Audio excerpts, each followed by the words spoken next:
Hi hello welcome to our channel. నేను మీ సిరి. ఈరోజు మనం చెప్పుకోబోయే కథ ఇష్టమైన సకుడ పార్ట్ 207. కథలకు వెళ్ళే ముందు లైక్ చేసి ఈ కథని హైప్ చేయడం మర్చిపోకండి, సరేనా? ఎలా ఉన్నారు అని అడిగింది వేద. మొన్నే కదా నువ్వు వచ్చావు, ఈలోపు ఏమైపోతామో అని చెప్పు అన్నది మాళవిక. జానకి కాఫీలు తెచ్చిచ్చింది అందరికి. ఇంకా వేద తన్ని పలకరించలేదంటని ధరణి చూస్తుంది. అసలు ఎక్కడుంది?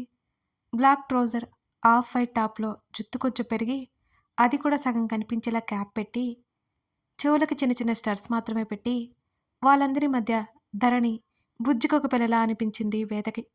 పెద్దవాళ్ళందరూ మాట్లాడుకుంటుంటే ధరణి దగ్గరికి వచ్చింది వేద. ఆమె తల కిందకి దించుకుని ఏదో ఆలోచిస్తున్నట్టుగా కూర్చుంది. నిజానికి బోర్ కొడుతుంది ఆమెకి. తనకేం కనిపించదు. ఎవరైనా ఏం ఫీల్ అవుతారో తెలియదు. ఇంట్లో ఉండి ఉండి విసుగు వచ్చి బయటకు వచ్చింది, కానీ చాలా ఇబ్బందిగా అనిపించింది. ఓయ్! ధరణి ముక్కు మీద చూపుడు వెలుతో రాసింది వేద. ఆలోచనలో ఉన్న ధరణి ఉలిక్కిపడింది. దా ధరణి చేతిని పట్టుకోవడంతో అప్రయత్నంగా పైకి లేచింది. ఆంటీ, మేము నా రూమ్కి వెళ్తున్నాం, అవసరమైతే పిలవండి అని వాళ్ళతో చెప్పి ధరణి రా అన్నది అక్కడి నుంచి పక్కకి తీసుకెళ్తా. నేను రాను. ఏం? ఇక్కడే ఉంటాను. బాబోయ్, మళ్ళీ అలిగావా నువ్వు? చిచి కాదు. మరి మీ బెడ్రూమ్కి వద్దు, బయట కూర్చున్నాం అన్నది ధరణి. హో గాడ్, ఎలా ఎలా ఎలా భరిస్తున్నాడు మీ ఆయన నిన్ను? హర్ష లేడ్లే ఇప్పుడు, రాడు కూడా నూరా అంటూ బలవంతంగానే మరింత జాగ్రత్తగా ధరణిని మెట్ల వైపుకు నడిపించుకుంటూ వెళ్తుంటే మాళవిక రేవతి అలాగే చూశారు వాళ్ళిద్దరిని. ధరణి పక్కనే కూర్చుంది వేద. ఏంటి సంగతులు? ధరణి చేతులను ఎగరేస్తూ అడిగింది. నువ్వే చెప్పు, నా దగ్గర ఏం లేవు అన్నది ధరణి. యూనో ధరణి, ఎంత క్యూట్గా ఉన్నావో తెలుసా అంటూ ధరణి బుగ్గలాగింది. అబ్బా ఏంటి నువ్వు అంటూ చెంప మీద చేయి పెట్టుకుంది ధరణి. రబ్బర్లా ఉన్నాయి. వేద ఫక్కు నవ్వింది. ఇదేం అలవాటు మీకు? ధరణి విసుక్కుంది. మాకా? అంటే నేను కాక ఇంకెవరు? వేద చిన్న మాటను కూడా పసిగట్టేసింది. అదే అదే నీకు అనబోయి అలా అన్నానులే అన్నది ధరణి.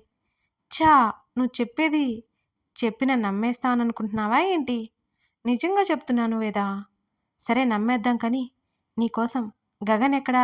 వేద అడిగింది. డ్రాప్ చేసి వెళ్ళాడు, మళ్ళీ పిక్ చేసుకుంటా అని చెప్పాడు అన్నది ధరణి. ధరణిని పరీక్షగా చూసింది వేద. ఈ మధ్య తను చాలా మారినట్టుంది. ఆ రోజు తను వాళ్ళ కోసం ఇంటికి వెళ్ళినప్పుడు గగన్ని పట్టుకొని ఏడుస్తున్న ధరణి గుర్తుకొచ్చింది. అప్పటికే ఇప్పటికీ ఎంత మార్పు! ఇంకా త్వరగా క్యూర్ అవ్వాలి ధరణి అనుకోసాగింది. ధరణి, నేను ఒకటి అడుగుతాను చెప్పు అన్నది వేద. ఏంటన్నట్టు తల తిప్పి చూసింది. మీ పెళ్ళి మామూలంగానే ఆగిపోయింది కదూ, నీకేమనిపించలేదా? వేద మాటలకు ఒక్కసారిగా అన్నీ గుర్తుకొచ్చినాయి ధరణికి. ఆ పెళ్ళి ఆగిపోలేదు. ఆ తర్వాత అయిందని హర్ష చెప్పాడు, కానీ ఆ టైంలో నీకేమనిపించింది? మా మీద బాగా కోపం వచ్చిందా అని వేద అడుగుతుంటే ఈసారి ధరణి చెయ్యి వేద చేతిని పట్టుకుంది. లేదు, అసలే రీజన్ ఏంటో తెలియదుగా. నాకైతే ఏం అర్థం కాలేదు. బావ అలా వెళ్ళిపోతుంటే బొమ్మలా కూర్చుండిపోయాను. నాకేం ఫీలింగ్ తెలియలేదు. కానీ ఆ తర్వాత మెల్లిగా అర్థమైంది. ఆ తర్వాత విషయం తెలిసింది.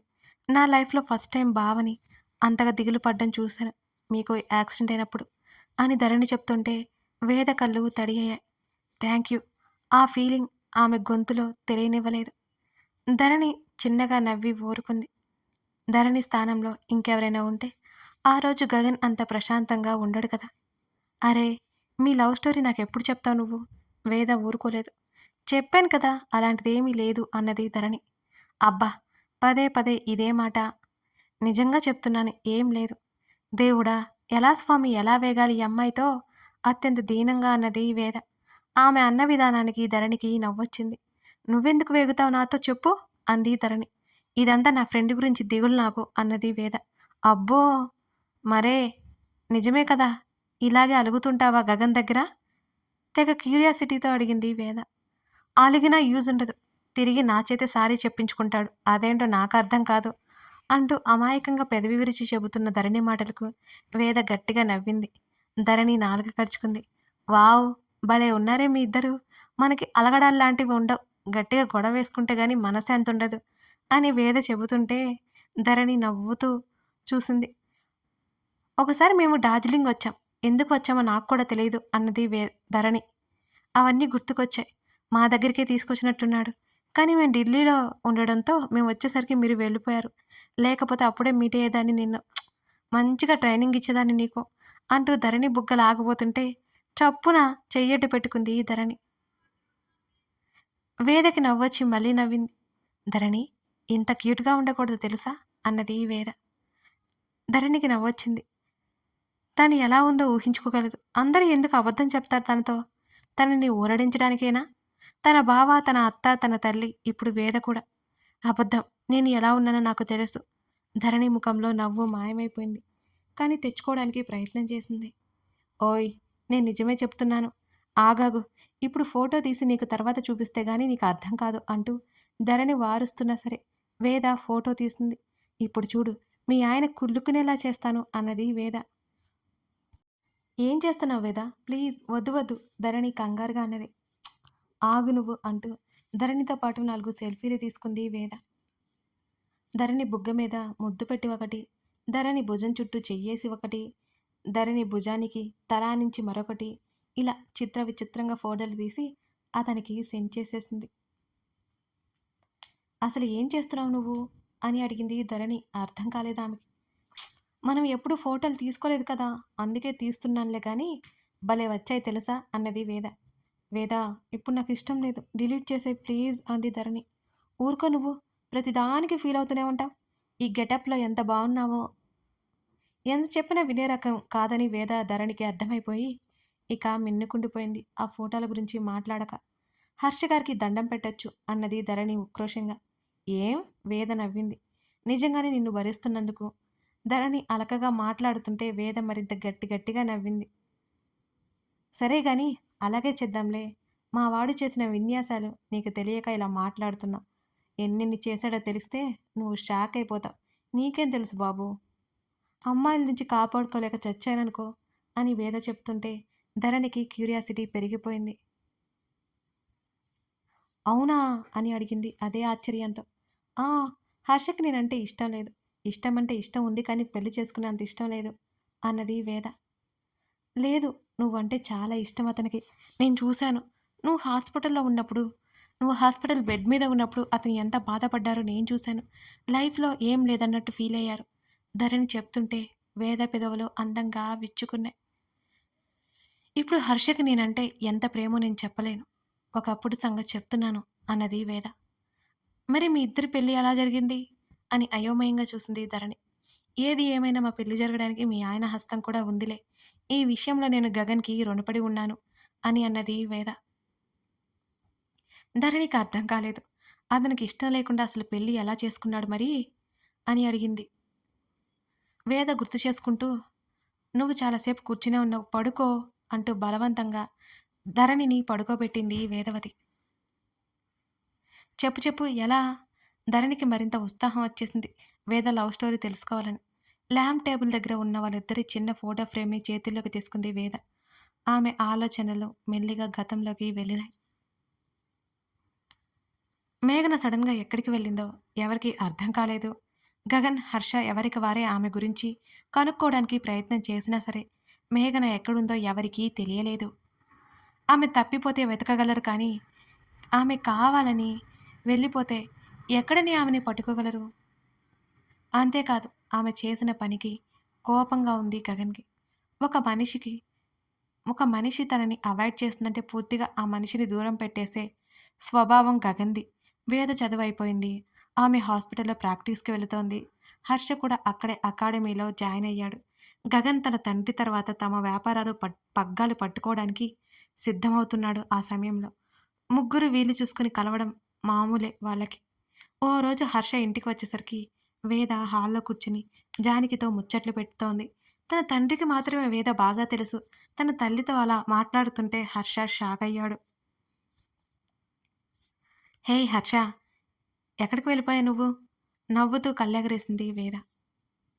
ఈ రాక్షసి నీకెలా తెలుసు మమ్మీ అంటూ తల్లి పక్కనే కూర్చున్నాడు హర్ష. మేమిద్దరం 1 ఇయర్ బ్యాకే తెలుసు మిస్టర్ హర్షవర్ధన్. పోయినసారి నేను అమ్మ వాళ్ళని తీసుకుని టెంపుల్స్ తిరిగాను కదా, అక్కడ ఆంటీ నాకు పరిచయమైంది తెలుసా నీకు? వచ్చాక కూడా మేము చాలా సార్లు కలుసుకున్నాం. అలాగే ఆంటీ, మా అమ్మ కూడా ఫ్రెండ్స్ అయిపోయారు.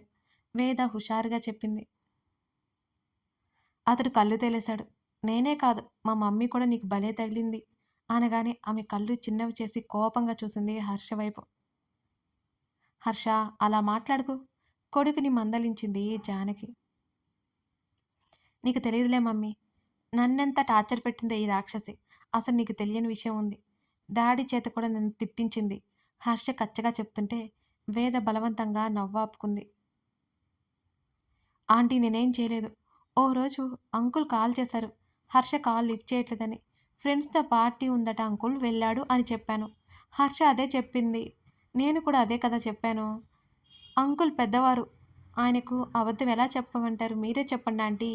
వేద మరింత అమాయకంగా చూసింది. ఇంత ఇన్నోసెంట్‌గా చూడకు అని మనసులో అనుకుంటూ పళ్ళు నూరుకున్నాడు హర్ష. లేకపోతే నీ వేషాలు నాకు తెలీదా? ఎన్ని జరిగినా నీకు బుద్ధి రాదు అని అతని ఆలోచనలు తెలిసినట్టుగా వేద కూడా అనుకుంటూ అతన్ని చూసింది. దొరక్కపో, నీ పని చెప్తా అనుకున్నాడు హర్ష. ఏడ్చావులే అని మూతి తిప్పింది. చూపులతోనే కొట్టుకుంది చాలే కానీ, హర్ష, ఏమైనా తీసుకుంటావా అని అడిగింది జానకి. కాఫీ కావాలి మామ్, గారంగా తల్లి భుజం మీద వాలాడు. వద్దండి, మీకెందుకు శ్రమ? హర్షకు నేను బయట కాఫీ టీ ఇప్పిస్తా అంటూ కళ్ళెగరేసింది వేద. నో, బుద్ధుంటే నేను నీతో బయటికి రాను అంటూ తన గది వైపుకి గబగబా అడుగులు వేస్తుంటే వెనకే పరిగెత్తింది వేద. వేదని, ఆమె ఫ్యామిలీని, ఆమె ప్రవర్తనని అన్నీ గమనిస్తుంది జానకి. తన కొడుక్కి స్నేహితురాలా? లేకపోతే ఇంకేమైనా ఉందా వాళ్ళ మధ్య? అర్థం కాలేదు జానకి. హర్ష రూమ్‌లోకి వెళ్ళగానే డోర్ లాక్ చేసింది వేద. కథ కొనసాగుతోంది. వేద, హర్ష పెళ్లి ఎలా జరిగిందో మీకు క్లారిటీ వస్తుంది. ఆ తర్వాత అన్నీ ఒక్కొక్కటిగా బయటకొస్తాయి. కొంచెం ఓపిక పట్టండి. అలాగే కొన్ని సస్పెన్స్‌లున్నాయి కదా మీకు, అవి కూడా ముందు ముందు ఎపిసోడ్స్‌లో వస్తాయండి. త్వరలోనే, లేట్ కూడా కాదు.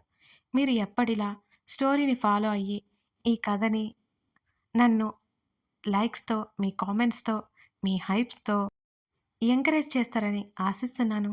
Thank you for watching this video.